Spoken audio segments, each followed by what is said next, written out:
on today's StoryBeat. And envelope books, because I found myself saying to writers, writers, I don't know whether they've been to creative writing school or not, sometimes they get a little bit fancy and, the prose is a little bit Byzantine, a little bit purple. I find myself just having to say all the time, look, let's keep it simple. Write as if you're writing a letter to a friend. You write the letter, we'll put it in an envelope. That's the kind of idea. And it's that level of simplicity. Just communicate simply, it's best. Is that the concept behind the phrase, a postal service of the mind? Yeah. It's, they send us the envelope, we wrap it, we send it all around the world.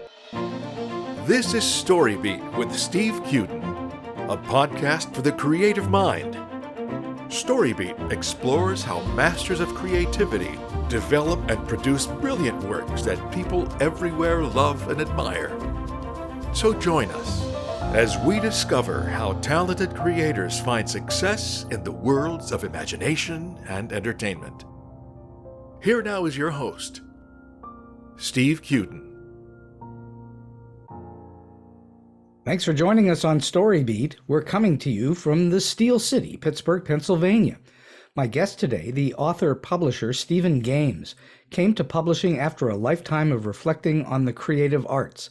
Stephen is a former architecture correspondent for The Guardian, documentary maker for the BBC, and opinion writer for the Los Angeles Times. He has a PhD from Cambridge University for research into the work of the celebrated German architectural historian Sir Nikolaus Pevsner, about whom he's published 4 books. And Stephen has produced another 4 books on the writings of the conservation campaigner and UK poet laureate Sir John Betjeman. He also studied graphic design and architecture and has taught as an adjunct for Temple University, Boston University, and the University of Kent. Stephen launched EnvelopeBooks in 2020 with a philosophy that states, what is a book but a letter from a writer to a reader? As such, EnvelopeBooks, which is a generalist micro-publisher and postal service of the mind, is a spin-off from the UK's largest books magazine, Booklaunch. The imprint aims to select manuscripts from every corner of the mental map, branding them with stunning trademark envelope covers before getting their books directly into the hands of eager readers. Set up to help authors who have struggled to navigate the obstacles thrown up by mainstream publishers and agents, EnvelopeBooks is flexible and open to all fiction and nonfiction submissions. I've read one of Envelope's books, the novel Francis Crichton, Found and Lost, written by Kirby Porter, and found it to be a powerful meditation on life, death, and memory set during very challenging times in Ireland. So for all those reasons and many more, it's my great privilege to be able to spend some time today speaking with the extraordinarily multi-talented writer and publisher, Stephen Games. Stephen, thanks so much for joining me on the show. It's a real pleasure to be here. Thanks, Steve. Well, the privilege is all mine, believe that. So at what age did you become very interested in words and books and writing? How young were you? Well, I think I always have been. One of the I studied architecture, as you said before, and one of the problems that I always had as a student at Cambridge was that there are different paradigms, let's say, and architects tend to think in a certain way. They think visually. I certainly do think visually. I always have done, but I've always been sensitive to the word as well, and it always caused me a lot of problems. Some of the things that we were taught, the ideas we were taught, and the sort of internal inconsistencies of what we were taught. Architects have their own really odd, arcane language. It means a lot to them. It doesn't mean a lot to other people. And immediately I got out, I knew that what I wanted to do was to write about architecture, to explain architecture to the public, really rather than, I had never actually wanted to practice. And it was extraordinary. It was a very, very quick learning exercise to discover that some of the things that one had grown up with in architecture school were simply they were unsayable. They made no sense. What do you mean they were unsayable? What do you mean by that? Because they were so cliche bound.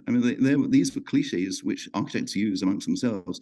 They seem to mean a lot. They have huge potency in an architectural discussion. But when you offer them to the public roll their eyes and find no meaning in them. And there's always a great battle with architects. I've got something at the moment. In the next edition of Booklaunch. Booklaunch is this Well, as you said, a big magazine, a books magazine in the UK, we have a circulation of 50,000 print run, that is, which is big for the UK. Sure. And a couple of town planners have put together a piece about the urgency of using town planning to reconstruct Britain, to reconstruct thinking about Britain, where the core of Britain is. One of the problems is that everything is slumped towards London. London is highly favoured, and the rest of the country feels that it has to survive on the crumbs, if you like. So there's this idea to move the upper house, like the Senate, as it were, to somewhere in the Midlands, because that would be a fairer thing to do, and it would catalyse that area. But the sort of language in which the writers have cast their thoughts has been so difficult that one's had to sort of reconstruct the argument for them so that it makes sense, so that it's free of the special rhetoric that architects and town planners use. Would you say that architects have a language that most people just purely don't understand? Yes, of course. There was a book that I was brought up on by an extraordinary German architectural theorist, which had a picture of a child sitting on the sand at the beach of the seaside, and the caption of that was, "A child concretizes its existential space." I mean, that was the picture facing the title page of the book. I mean, that was the easy bit. Not your average sentence. That's right. So were you always in love with architecture, even as a young man? Yes, I think I always was. And I mean, at the moment, as we're talking at the moment, I happen to be recording this in a little room in the Salem Public Library. It's absolutely gorgeous. And I mean, it was very difficult getting here on time for this interview because you have to stop every minute and take a photograph of the buildings. It's so cute. I mean, what is it now? It's the end of October. I couldn't park in the street outside the library, by the way, because the librarian said, if you had come any other month, you'd be able to park outside for as long as you like, but it's October, so all the parking is restricted because there's so many tourists here.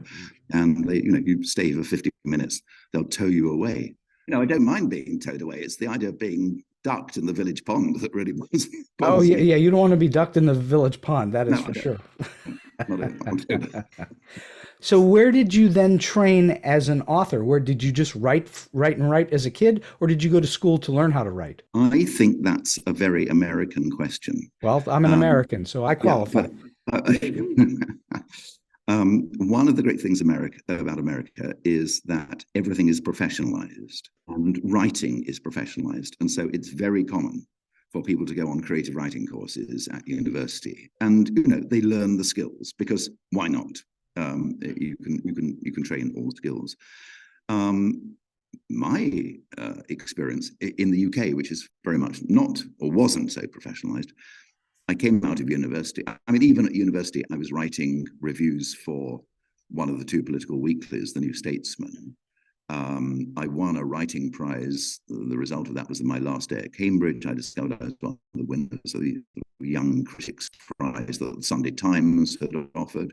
And immediately I started writing. Within a short while, it was such a different climate in those days. In those days, I could phone up The Guardian at about 10:30 in the morning, and I could say, there's a very important new building in London that's being opened today. Would you like a piece about it? And they said, yes. Can you get us 800 words by 5:30?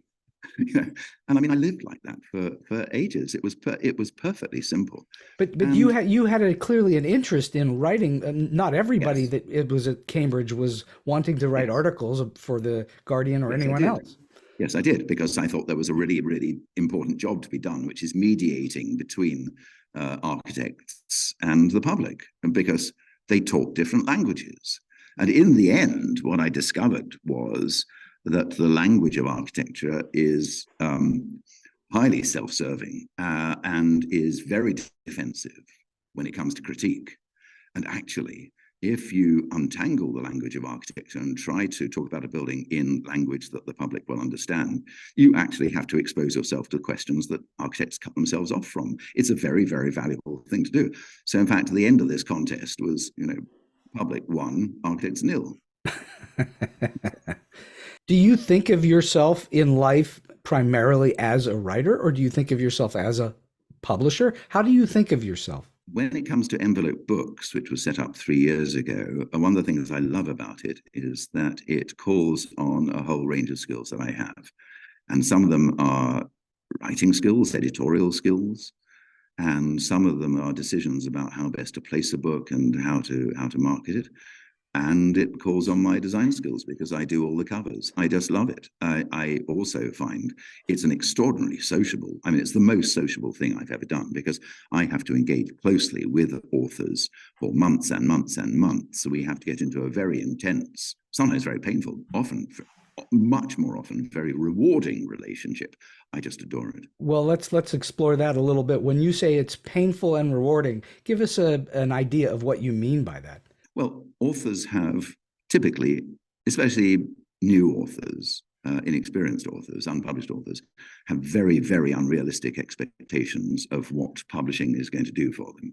I mean, that's one of the things. You have to hold their hand and you have to explain, certainly in the UK, that 10, 11,000, 12,000 books are published every month, right? That's 120,000 books a year, new books a year.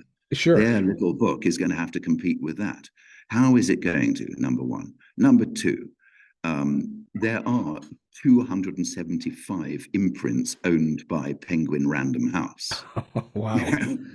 That is a lot, So, and that is one of the biggest publishers in the world. Now, we have this little tiny startup company. It started 3 years ago. How on earth are we going to get any attention? All the established publishing houses, through their marketing divisions, have very, very well-established relations with the books editors of the national newspapers in my country, the London Times, the Guardian, the Observer, the Sunday Times, whatever, the Wall Street Journal, the Financial Times. I mean, in the US, the Washington Post, the New York Times, and so on and so on. To try to break through what is effectively a cartel is unbelievably tough. Close to impossible, I would think. Yeah, and in the old days, and I mean way back before COVID. I mean now these days it's 17 times more impossible. In the old days, you could phone up the switchboard of the newspaper, a national newspaper, and say, "Can I speak to the books editor, please?" And they'd put you through. With COVID, everybody went home and worked from home, which means they're not working on switchboard numbers; they're working on their cell phone numbers. Who knows what their cell phone number? You can't get to reach them. They love it. They're now out of reach. And one of the things about publishing is that there is real value in terms of status in being out of reach. So poor authors, for example, if they've got a book and they want to find a publisher, they go onto the publisher's website and they look for how to submit their manuscript. Yeah. So what does the publisher's website say? It probably says, "We're not open to submissions at the moment, come back in 6 months." And in 6 months, it says, "We're not open to submissions, come back in 6 months." Or it might say, "We only accept submissions through an agent, get an agent." Or if they do say we're open to submissions, they're probably a questionnaire that you have to fill in at great length. You have to write a little essay and, explain and defend yourself as a writer. And then you send it off and you may or may not hear. And if you go to an agent's website, almost universally they say, "We're not open to submissions right now." Sure. And it's very, very, very difficult. It's never been an easy thing to become a published author, but it's getting more challenging. Yeah, but so the thing is, there's this, it's almost like the more important you are, the more Simon & Schuster or Penguin or whatever, that the proof of your eminence, of your superiority, is the fact that people can't reach you. And it's really, really cruel. I mean, in my world, for EnvelopeBooks, I make a virtue of the fact that you send us an email, we answer within at the most 48 hours. I like to respond within, because it's just, writers are just humiliated all the time. And there are a lot of very, very big egos in the editorial world of publishing. And, one that they get off on being able to say no. It's a great pleasure to be able to say no to someone. That makes them more powerful than you. Well, that is their power. That is the power. Yeah. They can say yes, but they say that so infrequently that the power isn't saying no. Yes. So, as it happened, it's a great pity. Sorry. I was going to say, how did you come to decide to then become a publisher? You didn't work for a publisher and learn the business that way, did you? No, I didn't. No, just in the same way as I never learned how to be a writer. You just jumped in with both feet. Well, years and years ago, I mean, when I was writing about architecture, I was taken on and became the assistant editor of an architecture magazine, the magazine, the Royal Institute of British Architects, and I was there for about a year and a half. So I had a bit of experience of subbing and editing and stuff like that. But this is a whole different Sure. thing. This happened really. I mean, everything is serendipitous, and this particular case, I had always had the idea. I wanted to produce a sort of popular magazine of philosophy, actually. And in the UK, especially in London, there is an evening newspaper called the Evening Standard. It's London-wide. It has a very big circulation. But typically, it becomes available from about 3 o'clock in the afternoon. And the idea is that on your commute home, you buy a copy, or you get free a copy of the Evening Standard now, and you pay. That is what you read on your ride home on the bus or on the train. In recent years, the business model for newspapers has gone down the toilet, and the business model for the Evening Standard, they're not making money anymore. No, newspapers are in deep trouble. They are in deep trouble, and the quality of writing in this, what had been once quite a good daily evening paper, has declined terribly, terribly badly. So if you're very, very interested in Britney Spears, or in football or sport or clothing or cosmetics, then there'll be a little 150, 200 word piece that might take up your time. But there's nothing in it. And I was thinking, can we not do a magazine that's a bit ambitious and gives people who want to read something to read. I wasn't able to do this because there was a complete monopoly on the sale of the Evening Standard outside train stations in London, so I couldn't compete. But my thought was that I would encourage, I would woo publishers to provide extracts from their new books, and we would print those, and that would be the subject of my alternative evening paper. Well, it didn't happen. It couldn't be done. But I took the idea and did the best that I could under other circumstances, which was to produce not even a weekly, not even a monthly, a quarterly magazine of extracts from new books, and it's called Booklaunch, and that now has a circulation of 50,000. It's not massive, but New York Review of Books is 120,000. Pro rata to our population in the UK, 50,000 is a lot. That's healthy. It's not bad. Yeah. After a year or so, readers of Booklaunch started coming to us and saying, I've written a book. Can you advise? I mean, how do I just can't find a publisher. And after a while, I thought, well, maybe we can set up a publishing arm. Perhaps we can help. And so we did, and that's EnvelopeBooks. And EnvelopeBooks, because I found myself saying to writers, I don't know whether they've been to creative writing school or not. Sometimes they get a little bit fancy, and the prose is a little bit Byzantine, a little bit purple. And I find myself just having to say all the time, look, keep it simple. Write as if you're writing a letter to a friend. You write the letter, we'll put it in an envelope. That's the kind of idea. And it's that level of simplicity. Just communicate simply. It's best. Is that the concept behind the phrase "a postal service of the mind"? Yeah. It's they send us the envelope, we wrap it, we send it all around the world. I mean, our books are available all over the world. So yes. And I mean, equally well, the writer could be anywhere in the world. We've got an extraordinary range of writers. I've got Tunde Osasanyo is the he's actually the Pidgin English correspondent in the BBC's West Africa Bureau. Pidgin English? Isn't that cool? Because if you live in Nigeria, one of the languages, apart from whatever the tribal languages are, is English, but English is spoken in Pidgin. There are Pidgin Englishes. There are hundreds of different Pidgin Englishes around the world. It's how your particular local language has taken from English and adapted it. And he does his reports in Pidgin English. He's absolutely brilliant. So we've got him there in Nigeria and Lagos. We've got Fatima Kara, who lives half the year in Chapel Hill, North Carolina, but half the year in Bulawayo, Zimbabwe, with a wonderful novel that she's written, really about her family of Muslim Indians who arrived in what was then Rhodesia in the late 1940s, and the troubles they had getting established, particularly in the face of a white a white authority, but also the problems within the family, the cultural problems. And in this particular case, a very strong-minded mother who wanted the best possible education for her daughters, and a very strong, well, actually a rather weak-willed father, much more traditionalist, who didn't want his daughters to have an education because it would have made them unmarriageable within the caste. It's a lovely, folksy but very attractive story. First part of a two-part saga. So there are two examples of writers from Africa. Oh, and Marguerite Poland as well, who is one of the most celebrated writers in South Africa, whose book A Sin of Omission won the Book of the Year prize in South Africa 2 years ago. Do you seek out authors who are telling more personal stories and powerful tales of experience in life? I'm looking for people all the time, whether they're. I mean, I'm not looking specifically for novels. I mean, novels and nonfiction are great. An TikTok, a young woman who goes viral on TikTok offered me her poetry a couple of months ago. I'm not quite sure whether I want it, but I am looking up the whole time. I mean, I was in Boston. I've been in Boston for the last couple of days. I mean, riding the T. Is that what it's called? The subway system.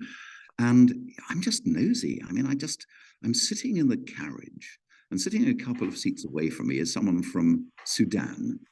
And sitting across the carriage from him is someone from, I think he said Mali or Burundi, I can't quite remember. They don't know each other, but they're both African, and they're having this amazing conversation where they're comparing notes about where Africa is going. And it's just, I mean, you just stop everything you're doing and you just listen, because it's so fascinating. The guy from Sudan said he had a great friend who couple of years ago, and they're saying to each other, both of them said, you go to Sudan, it is the loveliest country, the people are absolutely wonderful, and there's this war going on and they're butchering each other. How can they be doing it? And the guy from Sudan said, yes, I had a friend who just built a house for himself there. Cost $65,000, beautiful house. Within 6 months, it had been demolished. It had been bombed. I mean, his life is wrecked now. Wow. And and it's difficult. You don't want to be kind of condescending, but you want to say, look, here's my card. If you've got a book, get in touch. So how does it then work for you? Clearly, you cannot publish every author that comes your way. How do you decide? What is your criterion? Well, look, this is an American show, and I don't want to do what John Lennon did years and years ago, but, I'm God. Well, I know you're God. So how does God decide to make this book, but not that book? So I have to like it. I have to like it, and I don't have a set of criteria. I see. So it's purely going by your gut. Yeah. Does it talk to me? Does it say something? Is there a really strong idea there? I've had books come in which are frankly really badly written, but there's a very strong idea, and I have teams of editors, and I have to brief the editors, and I say, look, take this, help this writer. Help them. We're the family doctor or a consultant or a surgeon, right? They need this cut off, but they need that added in. And you can work with them. You can work with them to try to encourage them to do it themselves, or we can go in really radical surgery and we do the job.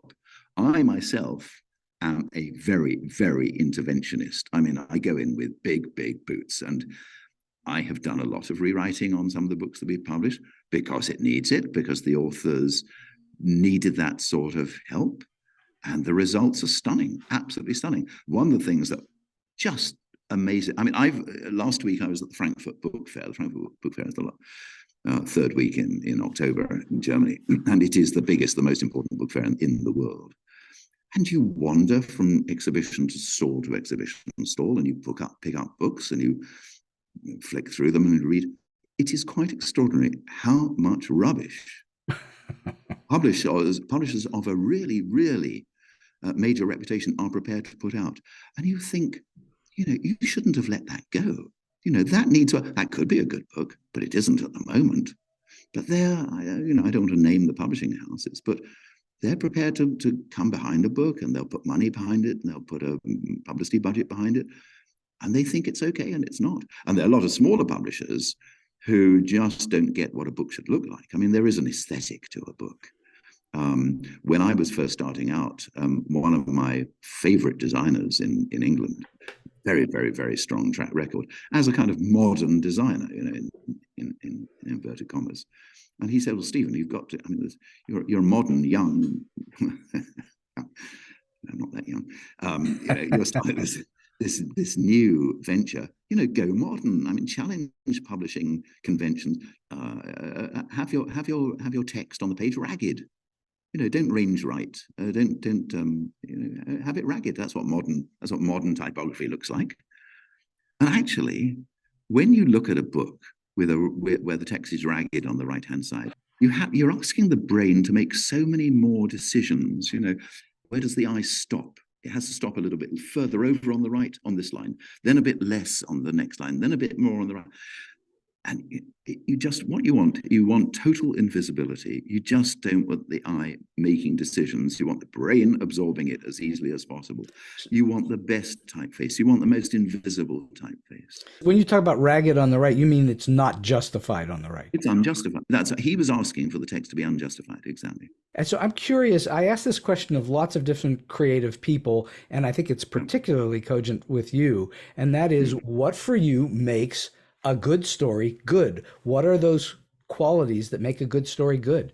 Well, I mean, Margaret Poland's book, A Sin of Omission, I just burst into tears towards the end of it, and I'm quite hard. But there was an ending that I hadn't expected, and it completely took me by surprise.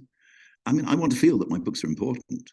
It's really, really important to me that all our books are edited to a very, very high standard, and we were very, very serious. On the very, very first book, I copy edited myself, and after the book was finished, I thought, well, I don't need to send it out to a proofreader. I can do that. Boy, I'm never going to make that mistake again. It must have gone through 5 editions before we'd finally got every single mistake. You have to have another pair of eyes do your proofreading. And that's one important criterion. A lot of publishers don't have the money to do that. And it really tells.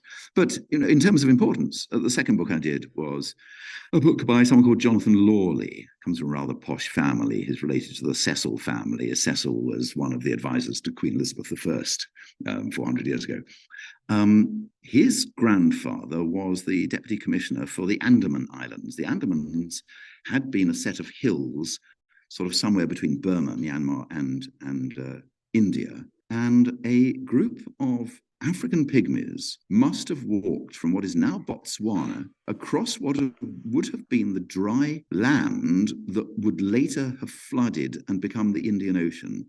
And they found themselves up in the hills in what is now the Andaman Islands when the Indian Ocean flooded. And so they became stranded on these islands. And there were these 12 tribes, pygmies, living at, essentially Paleolithic, Stone Age tribespeople. The British arrived there in 1857 in the Andamans and built a penal colony in Fort Blair, one of the islands, where they took the convicts, where they locked up people who had been involved in the Indian Mutiny of 1857. The British then realized that there were these other peoples, these strange pygmies, who they tried to put into clothing, and they tried to give Christianity to, and they tried to teach English to, and they tried to send to school. And within about 50 or 60 years, most of them were dead. They caught diseases. 3 tribes remain, and Jonathan Lawley, the grandson of the commissioner from 1900 and 1922, went across in 2018 to see the place that his mother had always talked about, and discovered these people, discovered that they are on the point of extinction, and wrote a book called A Road to Extinction, because India, which now runs the Andaman Islands, had allowed a trunk road to be built through their forests, on which Indian tourists now come in hordes day after day after day, tempting the tribespeople out of the forest with packets of biscuits, which the tribespeople just adore. And we hand you a packet of biscuit, you hand us a pot of jungle honey, or your bow and arrow, which you use for hunting pigs. And the people are becoming obese, they're becoming indolent, they're becoming dependent on the tourist gifts. There's alcoholism, there's prostitution. It's a disaster. And Jonathan has written this very, very important book explaining how we got to here and pleading with the Indian government to give these people more protection. I think that was well worth publishing. It sounds to me like you have a desire or you take joy in books that are revelatory about humanity. That's what it sounds like. I think a book has to do something. I mean, we get a Well, lot well, of there's no books. question, but you could write a book about a building and an architect, but not really discuss much about humanity in at large.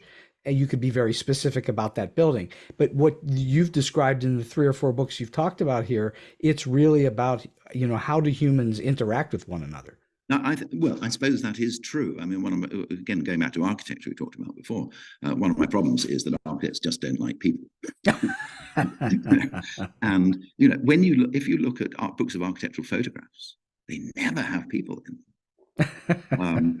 I mean, when I was a student, what I thought was one of my favorite buildings was the Mies van der Rohe Pavilion, the Barcelona Pavilion, the Barcelona exhibition in the mid-20s. And that building was demolished, but has been reconstructed on the site. And you go there and you think, where do they keep the kids' bicycles? Where's the toilet paper? Where are the bins?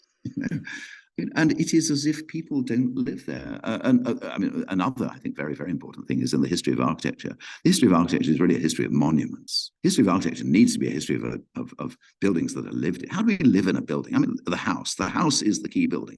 There should be histories of architecture which are constructed around the house, not around the palace or the castle or the railway station or the library. It's the fundamental thing. And there's so much that if I had time, I tell you, Steve, I would so love to do the history of architecture that hasn't been written. New books about about architecture come out almost daily. They all play with the same ideas, the same stale ideas. The 20th century was a Gropius and Le Corbusier and Alva Aalto and Frank Lloyd Wright. And so, yeah, we know. Well, of interest to me, because I've been a writer for a very long time, and I'm a structuralist. I enjoy well-structured books, plays, movies, etc. And that is architecture. It's a form of architecture. You're just not building a building, you're building a story. And so I think you probably have a sense of that too when you develop whatever authors you help to develop. It's absolutely true. And you have to say to an author, I have to say to myself, one of the books I'm bringing out in next month is an adaptation that I've written of an Andrew Lang fairy tale. Andrew Lang in the 1890s was the great fairy tale writer. He was a Scot, and he published the Yellow Book of Fairy Tales and the Red Book of Fairy Tales and the Orange Book and so on. He wrote the first fairy tales himself, and then he employed teams of elderly Scottish women to gather fairy tales up and rewrite them in his style. They're absolutely ghastly. But the very first one that he wrote is fabulous, and we're just about to publish my version of that, actually as a film script in film script format, because I have a 17-year-old daughter. She doesn't know what a book is. She picks up a book and she says, "It's an awful lot of words." Well, Yes. Yeah, that is one of the handicaps of books. And it suddenly occurred to me that if I write a book as a film script, there are about 50% fewer words on a page. That could be quite an appealing format for teenagers. So I did that, but I've been writing this book for years. I haven't known what to do with it. And years in the 1990s, I thought, well, I've written this as a film script. I'm going to take it to Los Angeles. And I took my film script for Los Angeles, and I thought, I'll sell it immediately. And within a month or so, Pulp Fiction came out. And I had written this story, which started at the beginning and went to the end. And then I saw Pulp Fiction. What order is Pulp Fiction in? What is the chronologically? Well, which is the first act of Pulp Fiction? Well, that's one of the structural questions about Pulp Fiction. That's right. It's fascinating. And I just thought to myself, we're so naive. We all thought that the story had to start at the beginning and end at the end. It doesn't. And I put the script back in my pocket. It wasn't seen again in 10 years. So yes, that issue of structure is very important. Well, but do you know anyone that could publish that book for you? I'm kidding, of course. You could publish it now. I'm wondering, do you think that it's been very important that you have been a long-time writer who then understands writing and authors to then become a publisher? How important has being a writer been to this process that you've been through? Totally, because I shouldn't have, I guess, because it's unseemly, but I have huge confidence in my writing By the way, ability. that's highly unusual. Most writers don't have any confidence in themselves, at least the ones I know. I'm terribly elderly, and I have like you. Well, your beard is grey. I think mine is white. But I've been around for a while, and I don't know. I can do it. I can do it. And there are a lot of editors. I mean, I'm sending books out all the time to copy editors, and I say, do this with it, do this with it. And it comes back, and I say, I'm sorry, you just haven't got it. You just haven't got it. So I seem to be able to suss out books that have value, and I then know what needs doing to them. And you get to that because you're a writer, because you have an understanding of it, correct? I don't know. I mean, it may be because, who knows? I mean, maybe because I was a graphic designer. Maybe it was because I studied architecture. When I was a graphic designer, I was at a college which is now, there are 6 colleges in London called the University of the Arts London. But in my day, my college was called the Central School of Art, founded by a very, very important architect designer called Letherby in the 1890s, I think. When I was there studying graphic design, we had an absolutely fabulous tutor, an American, a New Yorker, who taught me, a man called Bob Gill. He was a stunner. And Bob was the sort of person, I mean, if this is what you wanted, Bob was straight down the line. You couldn't mess him about. And we had, I suppose, 30 people in our class, and we would be set a design exercise, and then we would have to put our work up on the wall and explain it. And typically, you'd say something about your work, and your tutor or your tutors would say, well, I don't think that works for me. I don't think you've handled that very well. And then the student would say, well, as well as that, I was trying to do this. And Bob would say, don't try and do 2 things. Do one thing. See if you can do one thing. Yeah. Get one thing right. And this idea of, well, I've got another backup plan up my sleeve.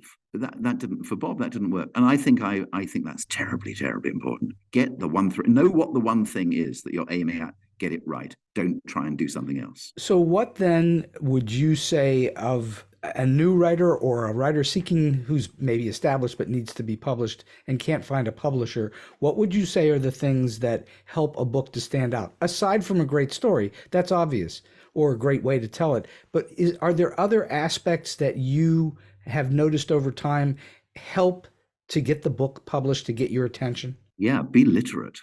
Be literate. I know, it's very, very, very difficult. I'm a small-minded pedant. I mean, I really am. I get books all the time where the comma splice just drives me mad. Essentially, there's 2 sentences joined together by a comma when they should have been joined together by a full stop and a new capital letter. Sure. People don't get it. Spelling is bad. Grammar is bad. Syntax is bad. So this is very interesting to me, because I've been teaching screenwriting at a university for 12 years. And one of the hallmarks of young people today is they don't understand grammar at all. That's right. Because their speed, typing on their iPhones. And you're saying that this is what separates the likely to be published from, I'm not going to publish you at all if you can't spell, if you can't, you don't know punctuation, you don't understand grammar. That's really going to separate you out, isn't it? It's not the criterion of your greatness. It's just a barrier. It's just another handicap. Mm-hmm. If you don't know how to write and spell and stuff like that, the editor, look, it's just, think about it just as a commercial thing. The editor is going to be saying, well, how much do we have to spend on knocking this into shape? So it's just another bit of expense. Do you ever get an author that you've edited that way and they object to the way you've edited? I've done the opposite. I've had an editor who writes really badly, and I thought, who writing about her dysfunctional teenage years, and I've said, this is really good because the illiteracy is a perfect cipher for her dysfunctionality, and I advised her there to make it more illiterate, because that actually worked. It represented that many of the problems she was going through. You know what she did? She gave the text to her daughter, who just finished English Lit. She just majored in English Lit. She said, can you do this? Stephen wants this. She did the opposite. She kind of tidied it up. She made it kind of neither one thing nor the other. I said, well, I can't use it, I'm afraid.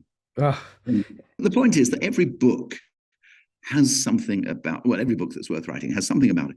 You just have to find, as the editor, as the publisher, you have to find what that thing is and how you're going to that thing stand out, how you sell it on the basis of that thing. One of the things that I struggle with all the time is that, and I think it may well be the result of creative writing school, there's just a lot of formulaic stuff that comes in. Well, sure.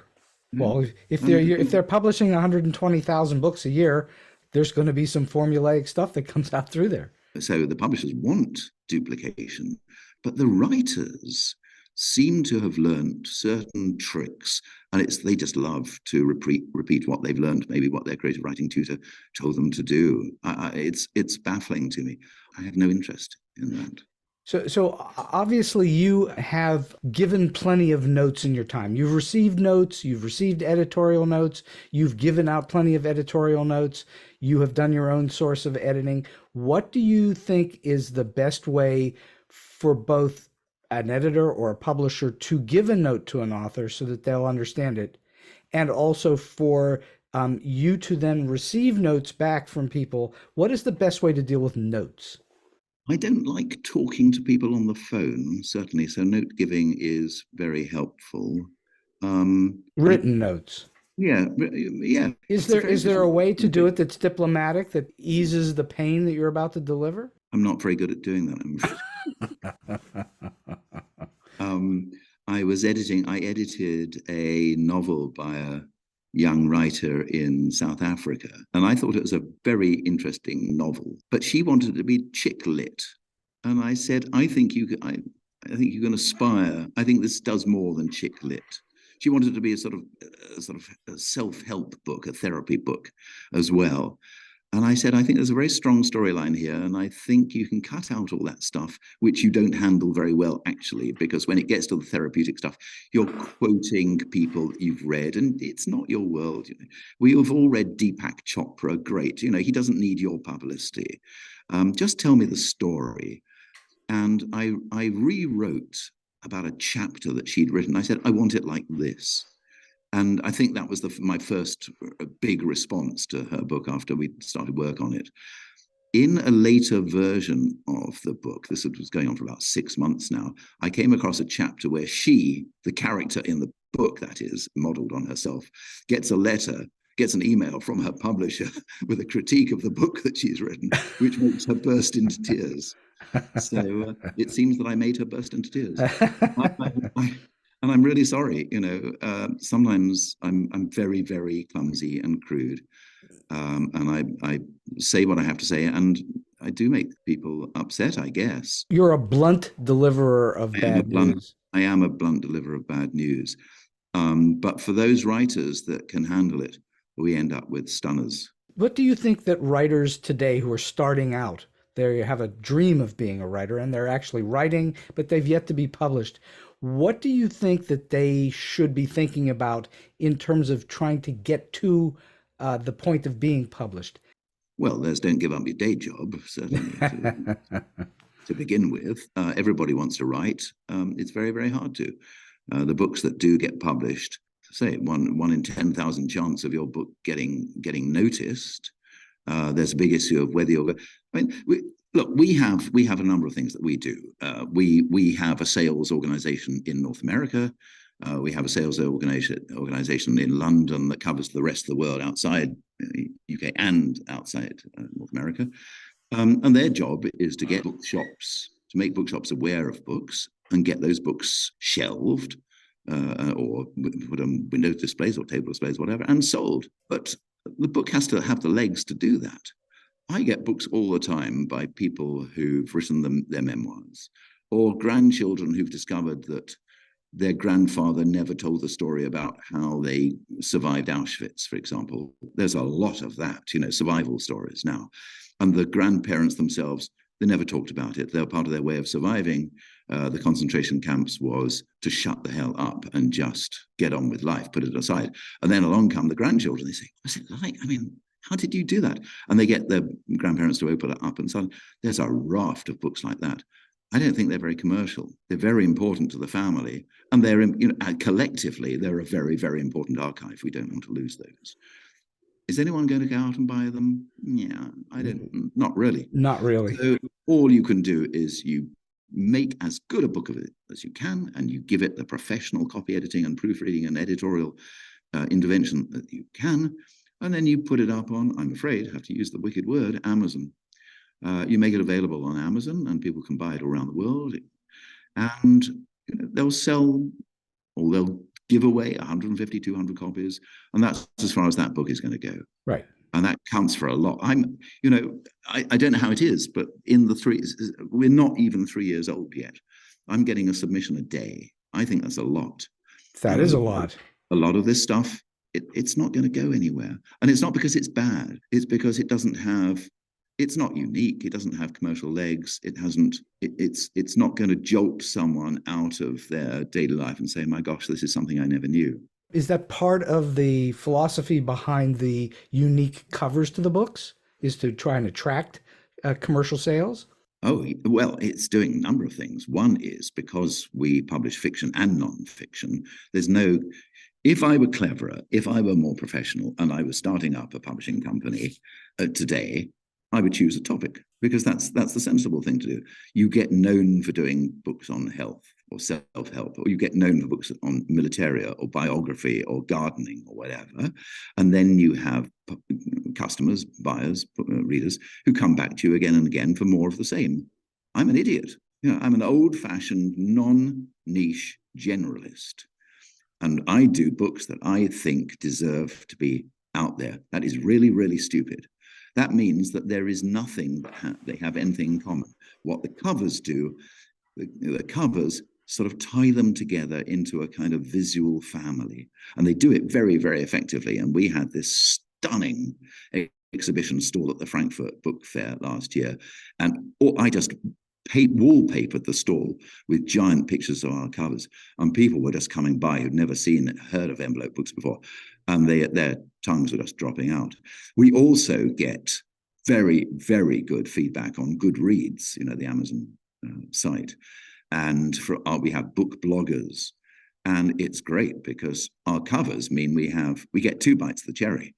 The book arrives at the book bloggers, and they immediately tweet or send up a message on Instagram or something saying, just received another book, gorgeous book from EnvelopeBooks. They're so beautiful. We're just a lot, And then a month or so later, then they do the blog and they say, well, we read this book and it's great as well. So I get a tweet on the cover and I get a tweet on the book itself.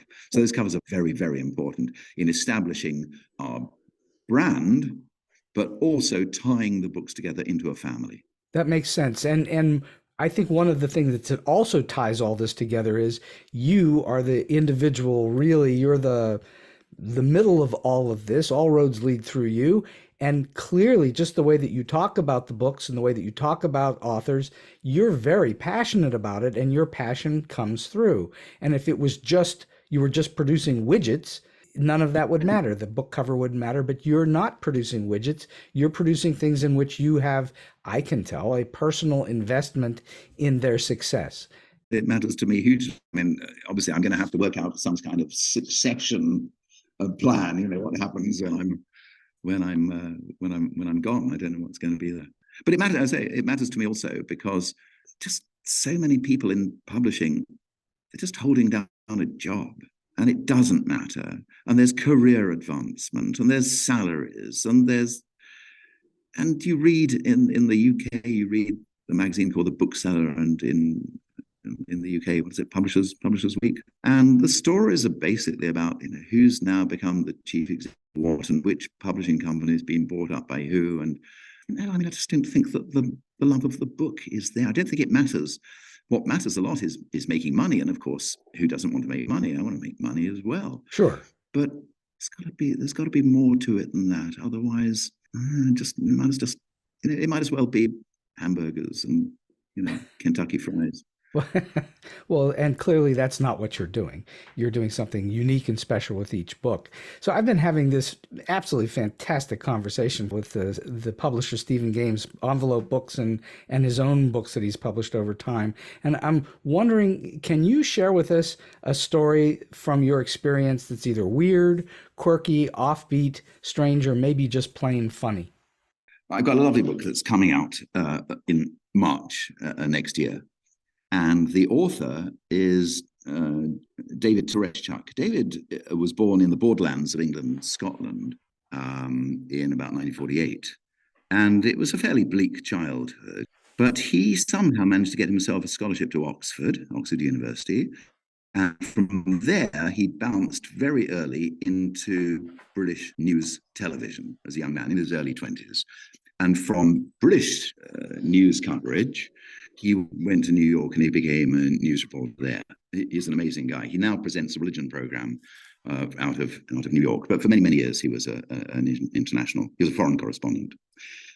There was one problem. I mean, he was able to talk to politicians and to refugees and the oppressed and whatever, everybody. But there was one person he couldn't get clear answers out of, and that was his mother. And the question that he wanted from his mother was, who is my father? And she would never tell him, and he knew nothing. And I think the instability of not knowing who his father was clearly had a damaging effect. I mean, the Times writers in it, but he spent 27 years as an alcoholic, and I mean, he went through everything. He had to go into rehab and so on. He's fine now. In his 50s, his mother said, David, sit down. I need to talk to you. And they sat and they talked. And she said, look, when I was 15, I was raped. And the story was apparently that she went with a friend of hers from school to a church in the area that she'd never been to. It wasn't her church. And there was a priest there, and after the service finished, the priest said to her, would you like me to accompany you home? And on the walk home, he raped her. Never said this to him before. The question then was, who was the priest? And part of this book is his talking about his life as an international correspondent. Part of the book is this sort of, you were talking more about structuring, interwoven into that is the story of how he traces, if he's able to trace, his father. The problem for me as a publisher was, what do we call the book? And he had given it some sort of title which meant nothing at all. And me, being kind of blunt and interventionist, I said, well, why don't we give the book the title that's obvious? Who Raped My Mother?